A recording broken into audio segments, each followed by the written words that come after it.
Welcome, everyone. Thank you very much for attending our program. I'm Denise Albitz. I'm the Research Platform Director for Westchester Biotech Project. And our roundtable topic today is Business Strategies for Startups, What Entrepreneurs Need to Know. And at this time, I will introduce Joanne Geer. She's the co-founder and executive director of Westchester Biotech Project. Thank you, Denise. And I have to say, Denise has been really doing an amazing amount of work lately. Just yesterday, we had a program on what's going on in the Ukraine related to clinical research and biobanking. There's some incredible resources that have been spirited to other countries. And there are several hundred clinical research trials that were ongoing. So it's a place that we are hoping to have an impact. And Denise put that program all together with our volunteer leaders. So thank you, Denise. Let's go to the next slide. I'm going to put this right up front. I'm going to let Carla talk about it a little bit later on, but we're very excited. We started in 2017. And at one of the very first meetings that we had, one person expressed a problem, and everybody around the table, which was colleges and universities as well as companies, about 50-50, everybody around went, yeah, and it was a safety issue. Students don't know about safety, new employees don't know about safety in the lab. And Carla and I looked at each other like, oh, I guess we found something we can all work on. And so this curriculum was developed by all these wonderful partners, and we've been piloting it online the last couple of years, and we're getting it on its feet finally in May. So we just want to put that right up front. We're very excited about that. And the next slide, please. Our purpose is to bring together researchers, data scientists, and engineers who are the parties that really make things happen in the life sciences. We definitely are feeling the urgency, and we very much appreciate this quote from Martin Luther King that, it's time. Would you go next, please? Next slide. So we're going to be hearing from Ashley Kalinauskas from Torigen, as well as first Eduardo Mace and then Enio Pinto from the International Entrepreneurship Center, which is based in many places, like most of us are at this point. Next slide, please. You'll be hearing from Carla in a moment. She and Ray Houston are the co-chairs of our Career Consortium program, along with myself. Next slide, please. I've kind of said this already. Let's keep going. Our sort of big programs are our Career Consortium, which includes lots of different aspects, our data analytics hub, which includes our consortium on translational research in the microbiome, and the overall concept of Blueprint 2030. Where do we want to be in 10 years? We started doing this actually in 2019. And this process today is part of that continuum. Next slide, please. We work with lots of different partners. We are very grateful for all the different kinds of support that we receive, and we encourage you to be in touch with us if you'd like to be a partner with us as well. Next slide, please. Carla, would you like to talk about the certificate a little bit and tell folks about yourself? Sure. Thank you, Joanne. It's great to be here with everybody, and I'm hoping that more of our things will eventually move to in-person and hybrid as the certificate is. I've been working with Joanne and Michael since nearly the beginning. We met at, I think, one of the very first sort of public gatherings. Oh my God, how many years ago? 2017, huh? Time flies when you're having fun, I guess.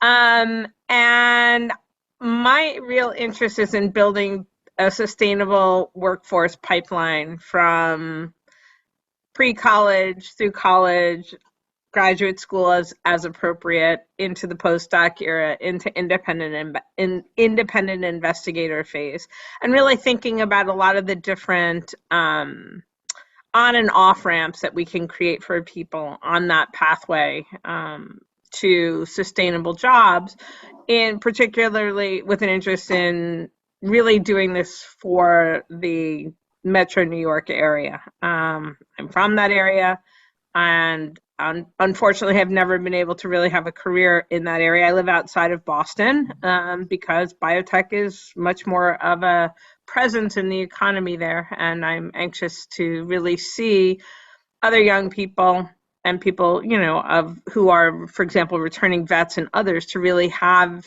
opportunities in the area that I never had.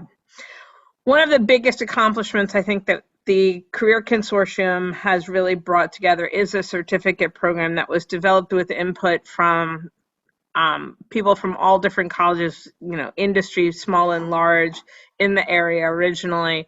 Are these 5 modules that have come together to form the certificate program based on input about the fact that these are such essential skills that people can quickly acquire and become conversant in at an elementary level, such that they can conduct themselves in an interview or on the very first days on the job.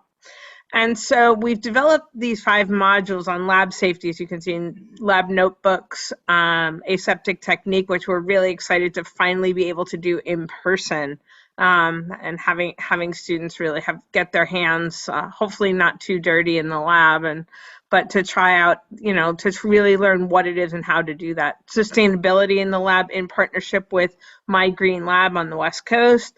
And a drug development module to understand that whole process and the terminologies that apply that I'm sure many of you on this call are well acquainted with. We're excited to be able to offer this in an in-person and hybrid format over a very jam-packed 2 days, all 5 modules. In-person and hybrid at WCC for the in-person. Again, we're hoping COVID stays under control enough and the institutional policies for SUNY and WCC will allow us to be in person, but we have the hybrid backup if we need to do that as well. And we're really excited about finally launching this. The Career Consortium really is bringing together in a roundtable type of environment people from all over the world, literally, to really think about how we build the pipeline. And I welcome all of you to join us. I know Richard Darren, who's on this call, has really also expressed a lot of interest in working with us in helping to really think through what it is we need to do to build a pipeline. And I welcome any of you that have an interest in this to reach out, because it's something that I think all of our businesses, large and small, ultimately will benefit from. So I'm excited to be here. I'm really excited to hear today's speakers and to meet you as well. So thank you, Joanne. Thank you, Carla. For the next slide, please. And there's some other things going on, but we're going to keep moving quickly because I'm excited about our speakers today.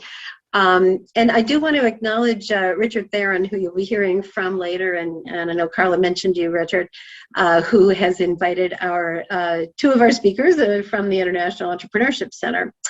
But first, I would like to introduce Ashley Kalinauskas, who will be supported by Ryan Clausen because she's had a cold. I hope you've got good tea there. And there you go, Ashley, take it away.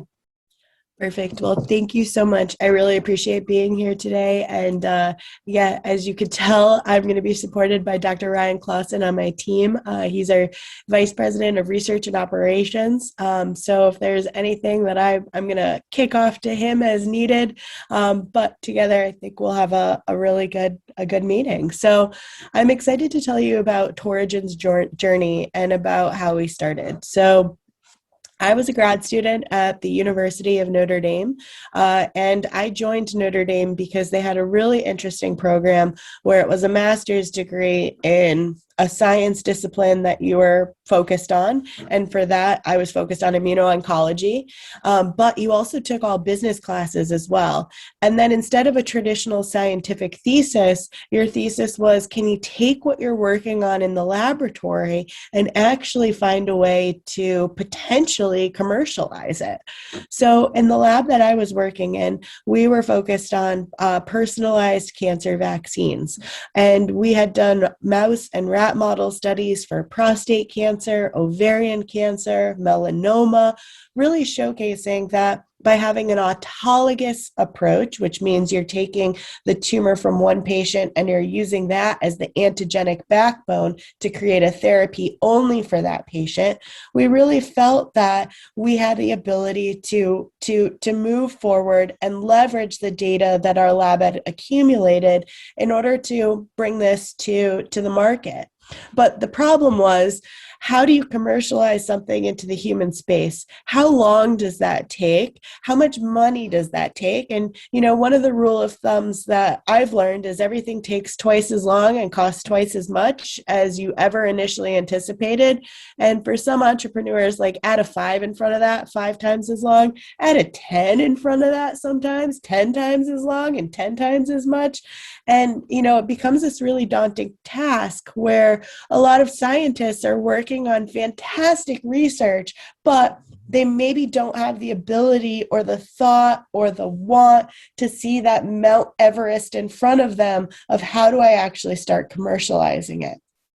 So really with that in mind and thinking about the Mount Everest in front of me, it was, well, how can we take Mount Everest and turn it into a mountain that I know I can hike and I know I can climb? And that's really what led us to the veterinary market. So what we said was, the human market will take about $100 million in order to commercialize this technology out of the lab. But by focusing on the veterinary market, we would be able to really get this therapy out and be able to actually start treating patients. So I just started sharing my slides because that's the route that we took. And then that route has really pivoted outside of just our autologous cancer immunotherapy, but has focused on how can we take additional assets that human companies are working on and be able to commercialize them in the veterinary space in order to help pets. So I'm going to go through a few slides and I'll pass some questions on and off to Ryan as well. So as most of you know, pet ownership is truly skyrocketing. There are now over 200 million dogs and cats in the United States. And actually, I read an awesome stat yesterday that there are more dogs in America than there are kids. So when you think about the children market, children's clothes, children's playthings, and now think about the companion animal market, these are markets that are huge. And one thing that we found throughout 2020 was just, the amount of new pet owners that were bringing home pets was just astounding. And, the other big market factor is that sadly over 4 million dogs and 4 million cats are diagnosed with cancer each year. So when we're thinking about how to commercialize this therapy out of the lab, it's how can we actually solve this problem that so many dogs and cats are diagnosed with cancer, yet only 1 in 10 of them actually go on to see a veterinary oncologist. And why that is because there's a complete barrier between your general practice, local, everyday veterinarian and the specialists who are actually able to treat them with advanced therapies. But 50% of all dogs over the age of 10 will die from cancer. And because 9 times out of 10, they're not actually going to see a specialist, we're having pets suffer and not have advanced therapies be provided. And that's really where we felt there was this huge market opportunity that we can take the technology that we're working on and be able to commercialize it out. But more importantly, we're able to really now expand what we're working on and be able to get additional therapies to be plugged into. So, it's not the traditional take something and raise all of the capital to go to humans. But for us, it was, let's find the mountain we know we can conquer. Let's build a market around what we know we have. And let's build a bigger and better business in order to really solve this market problem and become the market leader. So with Torigen, we know that pet parents are demanding effective cancer treatment options, and veterinarians actually need tools in their toolbox to help these pets with cancer. And with that, we're creating really the industry's first oncology toolbox, which is a suite of products and services that are focused on being able to help pets with cancer. So with that, let me hand you over to Dr. Ryan Clausen. Brian, I would love for you to talk about Betivax, our first product that's in market, as well as really our growth opportunities of how we're partnering with human oncology companies to be able to grow. Great. So Ashley already alluded to the foundational technology that Torigen has that we've referred to as Betivax. That is that autologous cancer vaccine derived from a patient's own tumor. It is truly a personalized or individualized, however you want to phrase that, type of therapy that is specific to that dog in this case. But really, we've gone beyond that market to dogs, cats, horses, even exotics like rabbits, skunks, ferrets. Believe it or not, if you could think of it, we've probably attempted to treat it, and that's because of how unique and universally applicable our therapy really is. That therapy is currently regulated by the USDA as an experimental therapy. The pipeline to market is very different on that veterinary side, and autologous products are their own unique bubble even within that. That one of our major challenges in terms of our developmental pipeline is really we're one of the first and probably the biggest player in this space, and we are setting regulations with the USDA every single day of where this product is going to go and how they want to behave it. It's new. And we need to set the standard for the rest of the field, which speaks to some of the reasons why Ashley said 2 times, 5 times, 10 times longer, because we could have never appreciated that complexity when we started. But now it's our everyday reality, and we're really looking to push the needle forward there. Outside of that core technology, we do have a number of other opportunities in our pipeline. The first in my baby is what we're calling a 2.0 version, a TOR 002 there. That is also an autologous-based therapy, but has a very unique adjuvanting scheme. And it's something that we're building patent protection around. It's something that the market hasn't seen, that is really developed around driving a memory-type response against vaccinations that animal would have traditionally seen. So now using a rabies signal or a parvovirus signal or whatever vaccine that your dog or cat has ever seen can actually be hijacked in a way in order to manipulate an anti-cancer response. And that's something that I'm working every day on innovating in the lab of how do we use that memory trigger to now make something like cancer go away, because cancer hides in the body. Viruses don't. So if we can make cancer look more like a virus, then you're more likely to get a robust immune response against it. Beyond that, we have a number of potential avenues to go down. And really, I think what Ashley spoke to is, I think, are ultimately going to be our greatest benefit as a company is the ability to de-risk assets in the human oncology space while maintaining our ultimate benefit as being the player in the veterinary market, right? We often talk internally about taking the pennies for the veterinary market so that somebody else can go get the millions of dollars in the human space. But we believe in the veterinary market, and we believe that traditional technologies don't need to go through the struggles of mouse model after mouse model, human primate model. Dogs turn out to be, especially in cancer, the most translatable model that there is to human. You can't get better than that, and we strongly believe in that approach. And our goal is to work and collaborate with human oncology companies and even potentially outside of the oncology space in order to de-risk assets and move forward in a collaborative manner. Hopefully that was enough for you there, Ashley. It was phenomenal. Great job, Ryan. That was great. And I really appreciate it. And, I think as we look to build everything, and, when I bring it back to the entrepreneurial journey, we started with Betivax. We started with the one product. And as Ryan alluded to, it's taken a lot longer from both a regulatory aspect, because we're literally writing as the regulations kind of as we go, and, helping define what we want these products to look like.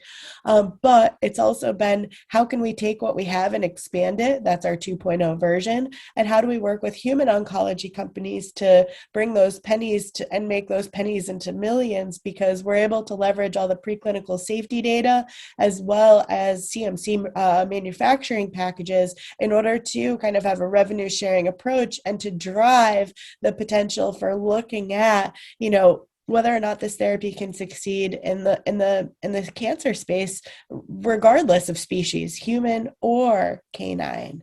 So for us, it's about being able to kind of make this pie from small and make it bigger. And then, that also really speaks to kind of when we first started. So when we first started, commercialize the technology out of Notre Dame. For me, Connecticut was home. So I moved back home to Connecticut, and I started a small lab at the UConn Technology Incubation Program. So the UConn TIP program, what I really loved about it was, they kind of said, if we build it, they will come. We're going to build this awesome space, and we are going to have companies collaborate with our university professors. And in turn, we're going to have them, rent space, but we're going to give them all of the assets the university has in order to leverage on a pay-for-service model, so that we can use the flow cytometers that we need, or the advanced microscopes, the vivariums, the different culture facilities and different tools and genomic capabilities. So really having a university-based partner so that we can expand our research without having the huge capital infrastructure upfront payment that's needed. So when we first started, it was me in a little tiny lab working downstairs at nights and weekends. We were able to raise enough money so that I hired our first 2 employees. We had a professor who did a sabbatical with us. And then from there, we raised additional capital. We brought on Ryan.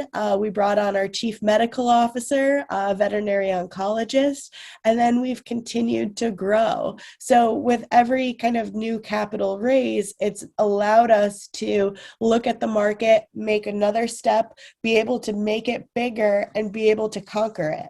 So I know that when I first started, in 2017 and went out to the market and I said, and here's my plan for world domination of this veterinary oncology market, investors would have looked at me and said, you're biting off way more than you can chew. Be able to take one step at a time and be able to show us that you are able to hit the milestones that you say you're going to hit. And, now 5 years later, I've really been able to do that. I've been able to say, we have one product, we're going to launch it, we're going to commercialize it. Betivax alone did over $1 million in revenue last year. I've been able to showcase the plan as to how we're going to 3x that for this year.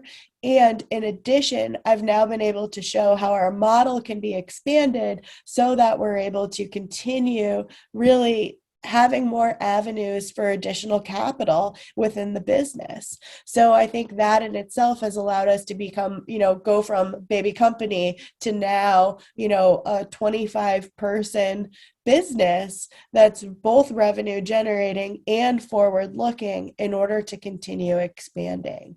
So, everything kind of is a little bit of a baby step across the way. But, right now we're at the point where we're using capital to add fuel to the fire, which is just an awesome feeling because we're really able to now say, yes, we've worked, we've done everything in the past, and now this money is coming in order to make us move faster across the goals that we're setting out for ourselves. So we went from the one little lab to a little lab and a big lab, a little lab, a big lab, and an office. And then it's just kind of taken over, and we have an entire armada of laboratories at the back of Yukon Tip. We have 3 big labs. We have kind of almost 4 labs. And then we have a bunch of offices. We like find nooks and crannies within Tip in order to hide stuff like our marketing materials. And, you know, at kind of the beginning of last year, they came to me and they said, it is time for you to move. And I said, well, I'm not ready yet. Like we're almost, you know, where do we go?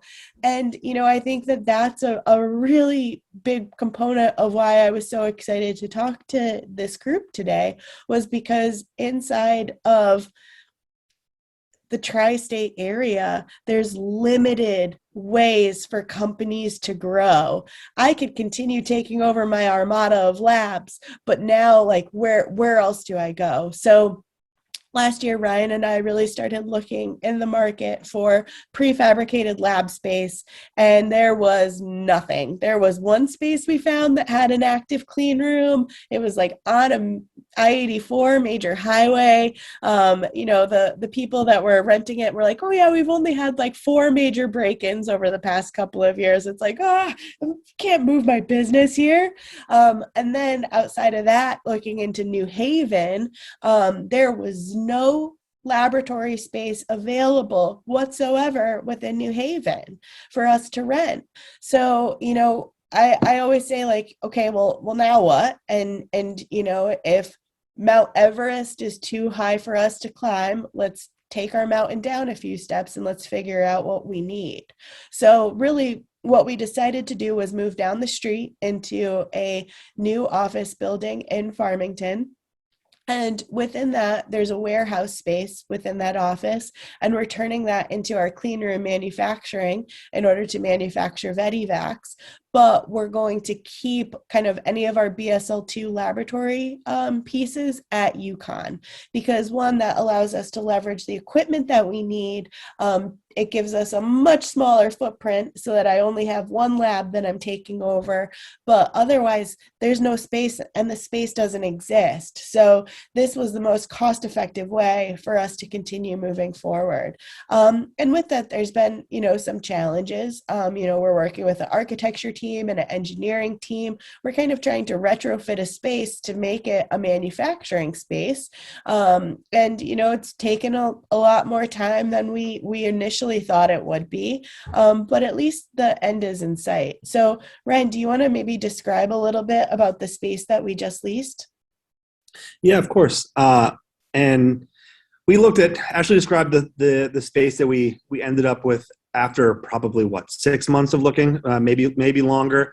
We explored every typical office environment, every type of warehouse environment that you could possibly imagine, because there, like she said, there was no prefab turnkey labs available for us.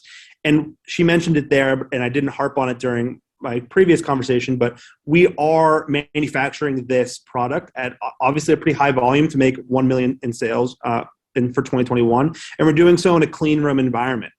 So right now we operate in an ISO 7 soft wall clean room that's 10 by 10. We're regulated by the state of Connecticut as a pharmaceutical compounding lab, so they have very stringent requirements on us that we have to maintain very high quality standards. So that made our journey out of this facility a bit more complicated in terms of what we are looking for and what our requirements were going to be. And ultimately, we found a spot in town that had a traditional warehousing type space associated with the suite that's there. So we are converting essentially a 65-foot by 30-foot warehouse with 30-foot ceilings into a that's just a concrete slab right now, into a complete manufacturing facility, clean room environment for biologics manufacturing. And luckily, we are able to do that using a modular type clean room, so that it can be prefabricated, it can be put down on a clean slab, and we can go from there. But as Ashley said, there's a lot of trials and tribulations that come to that. And part of this journey as an entrepreneur is understanding all the things you don't know, right? So Ashley and I didn't have an appreciation for all the levels of code, what a business facility versus a lab facility would look like in terms of flammable storage versus air exchanges versus all of the things, right? So it's been a big part of our journey to make sure that we are connecting with the right authorities to give us these answers and identify the things that we don't know yet, and really take a critical look at where our lack of knowledge is currently, and make sure that we fill those gaps. And you can't take that stuff for granted. So that facility will have, in terms of the lab type environment, we'll have two different areas. One is that warehousing space where that clean room manufacturing will be. And the secondary area is more of a pathology type environment that would be more of a traditional wet lab R&D type space. Are there any other details you would like me to touch on, Ashley? No, I think that's perfect. And I really love what you alluded to in terms of really how do you build your team when you have, one, limited resources, but two, no matter what you do, there's always going to be this huge area of unknown. And that's one thing that I truly love about entrepreneurship is you're learning something new every day. You're not doing one thing that's the same after another. You're an expert in finding ways to become an expert across the board in whatever you need to for that day.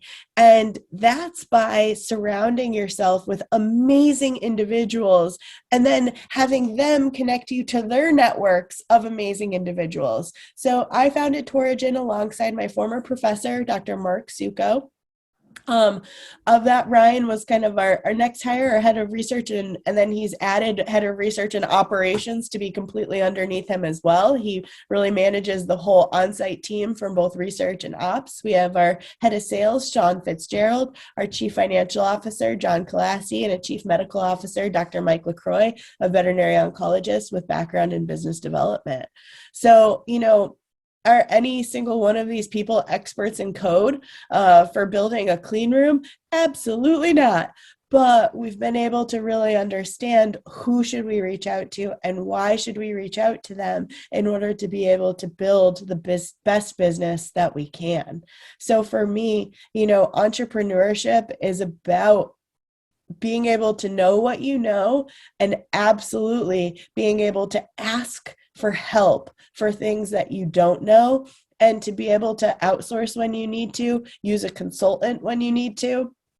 But I always tell the team, the worst thing that we can do in any given day is to not make a decision to move forward. And sometimes that decision is a decision to wait a little bit until we have another variable crossed off, but define the variable, figure it out, and be able to understand what the next step is going to be. So it's being able to surround yourself with the right people at the right time in order to advance the business, and being able to ask for help when you know you need it. So, with that, that's kind of the end of my slides. The marketing people like to include a picture of me and my dog. It's my dog's birthday today, so happy birthday, Dave. He's on my foot and making me feel better. But I appreciate being here, and excited to tell more about my journey and answer some questions you guys have. Wow, thank you so much, Ashley and Ryan. And my wheels are already turning. Your journey and your way of describing it capsulizes what it takes a lot of people 20 years to perceive, right? I'm old enough, I remember in the 80s when all the pharmaceutical companies were right-sizing and basically pushing all the older scientists out. And a lot of them went to play golf, some of them moved to Florida. Some of them moved to Research Triangle Park, and which is all good stuff. And a number of them became entrepreneurs and learned how to work with growing companies and share that knowledge. And we're at a really interesting moment where there's a really interesting continuum of very young, a little bit older, and a little bit older entrepreneurs. And the opportunity for us to all come together and share knowledge is, it's maybe it's one of the few silver linings around COVID, is that the regulatory bodies have had to respond to that speed of response. And you being in the position of really creating a market and creating a regulatory environment, it's like what was going on in the 80s in biotech companies. And so this is really exciting. I want to introduce Richard Darren from Cernios, who helps us out quite a bit, and he's going to introduce our next speakers. Thank you. Hello, everyone. This is Richard Darren with Cernios Group. We're a bioincubator in the biotech, pharma, and medical device spaces. We pivoted from being a regulatory consulting firm to take a company's science, ideas, and concepts, all the way from a concept to the patient's bedside. We help people with each step of the development process. We occasionally write new policy. We work directly with the FDA and are international. So I look forward to working with any of these organizations. I'd also like to acknowledge Thomas Ryan from Navigator Bio, who couldn't be with us this morning, but was also instrumental in getting Ashley, and her team, involved here. At this time, I'd like to also acknowledge one of my guests, Brian Cawthorn, our newest regulatory and scientific consultant. You'll see him later. And I would like to introduce Eduardo Mace of IEC, who has been a force for change development, a serial entrepreneur, and marketing specialist. He'll be talking a little bit about what his journey has been like, what other entrepreneurs have seen, and what they could be doing to prepare for their markets, as well as telling you about IEC itself. I'd like to introduce Eduardo Mace. Thank you, Richard. Thank you, Denise. Thank you, Jan. It's glad to be here. I work for the IEC, the International Entrepreneurship Center, and Enio Pinto here is one of the partners. And basically, the IEC specializes as a business development hub in helping scale-ups and companies in general find their way to market. Right? And typically, we work with companies that are from outside the US who want to come into the US, or companies in the US who are in their growing stage and want to expand. Right? But we have in the past worked as an incubator and have run several companies. Enio and the other guys, they all came from, the origins of the company was from Babson College, which is a well-known entrepreneurial school. And basically, we specialized in frameworking how these companies evolve over time and what are the risks involved in becoming an entrepreneur, right?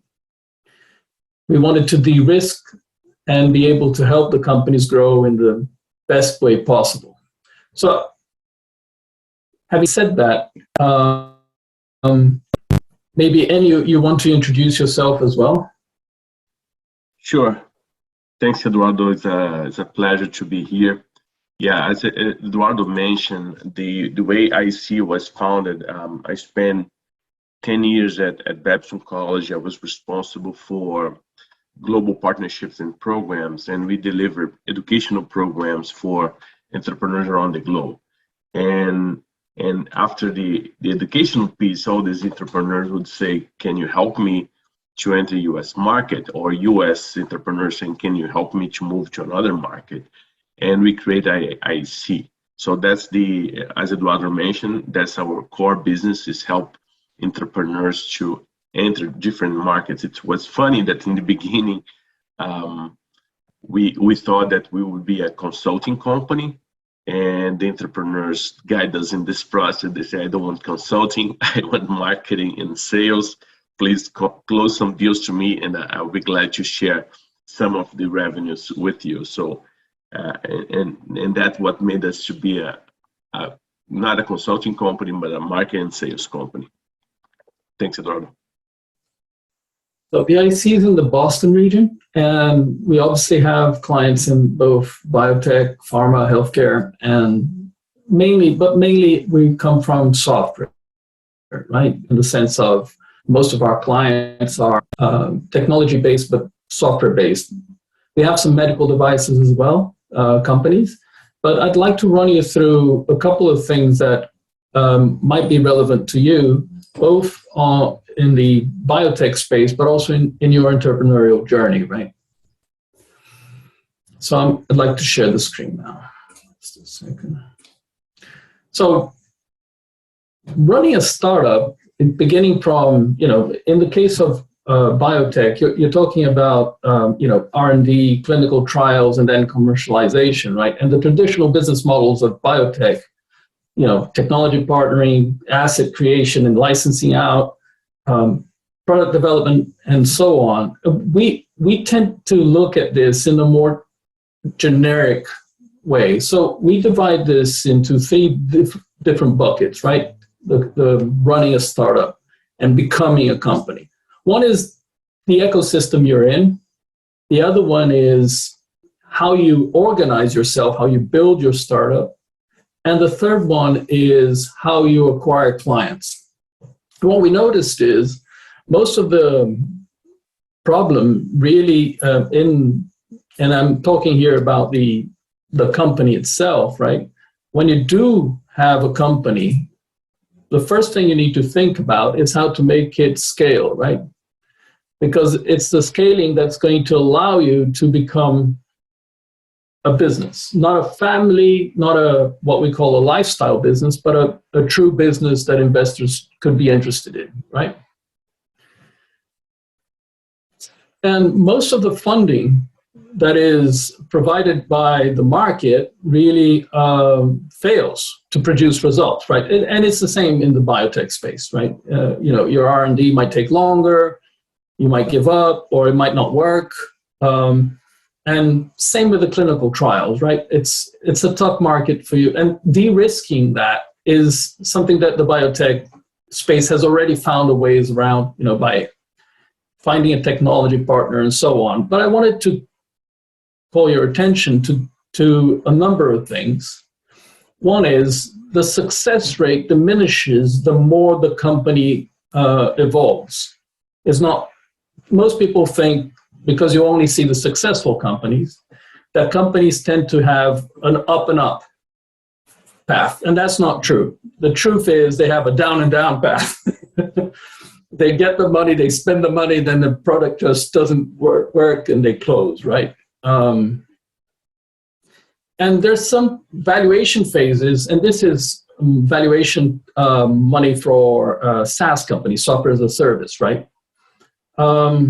And my feeling is that in the pharma space and the biotech space, having talked to a couple of the clients that we work with, there's space there, especially with the virtualization of the lab, for you to start to delve into new business models and maybe even try out some different stuff. But the valuations here are typical, and these are the phases, right? Go to product, go to market, go to scale, and then mature. If we had a look at the journey moments that this provides, and I'm not talking about the ecosystem itself, right? I'm talking about now how you organize yourself. And I put here the typical phases that would be for biotech, right? R&D, clinical trials, and commercialization. But in really, what you're trying to do by finding your way to market is create a product that is attracted by the market. So you have to invert that thought, and I think Ashley did a wonderful job of de-risking and inverting the thought. It's not about the product, it's about what solutions you bring to market, right? It's about the need and how to bring that into, so it's not about your technology. It's about what problems you solve, what pains you solve, right? And we are experts in finding out how this works in each of these different phases. So we help companies that are in the go-to-product phase, right? From R&D to clinical trials, and then clinical trials from commercialization as well.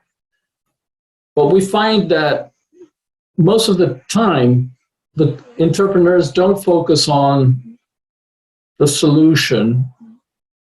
They focus instead of on the product and the R&D. That's a very dangerous thing because there's a lot of risk involved there. But if you work backwards, right, what does the market need and what can I develop for that market? Then you might find that changing your business model, like pharma has recently becoming more and more popular with the portfolio model, right? And more popular on the open business models rather than the closed loop business models. You find that you can start to do what Ashley did, right? Which is find ways to market that before you understand what your product can do for the market, right? And instead of looking at that, look at how the market would welcome your product, right? So there's a lot of these different phases that you have to go through. And so 80% of companies die after the clinical trials. And again, if you get to the clinical trials, your chances of success are only 20%. So finding out how to commercialize, if you haven't licensed it out already, right? I'm talking about people who develop the product fully and then go to the commercialization phase, right? It's tough, right? We work for a company in the Boston area called Canixa Pharmaceuticals. They have a medication they just launched, and several are in clinical trials. And really, what they are, they don't really do. They partner with and license out R&D from other sources, and they commercialize. So they're a commercial pharma company, say. And most of their work is tied around finding ways to market. Now, it took them a year to understand how to market their medication for heart inflammation, Arcalyst. And that 1 year has given them enough data that they now have other ways to commercialize the medications that are coming out the pipeline, right? But it took $75 million to learn, and it's a tough business. And we have helped them mitigate those risks. But even then, it's something that you should consider once you go into the market, that you're going to need a lot of money if you plan to do product development. It's already a lot of money, and God knows how much time to do R&D, and clinical trials is a hit or miss, as you well know. But the commercialization phase is where the companies tend to die if they develop the product fully. So in approaching that, we have a series of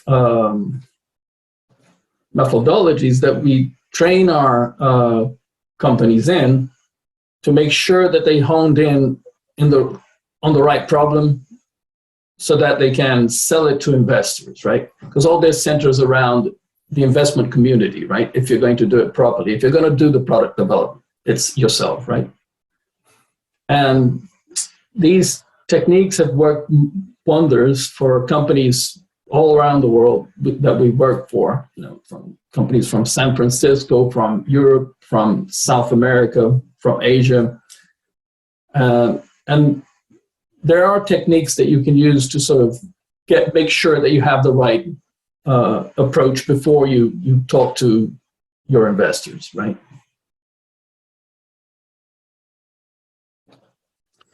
So that's mainly it. Maybe Enio, you have some comments? Yeah, so thanks, Eduardo. I think that's right to the point. I think when we are talking about biotech, when we're talking about biotech, it's very unique, right? We have a lot of entrepreneurs and that are in different industries, and I have to say that's easier, or I would say less hard, right? Because it's a very specific market where the entrepreneurs have a hard time to sell before they have the product. So in one thing that we always tell entrepreneurs is sell first and then you build, right? Biotech is different on this aspect. And what is similar is maybe that you sell to investors first and then you build, right?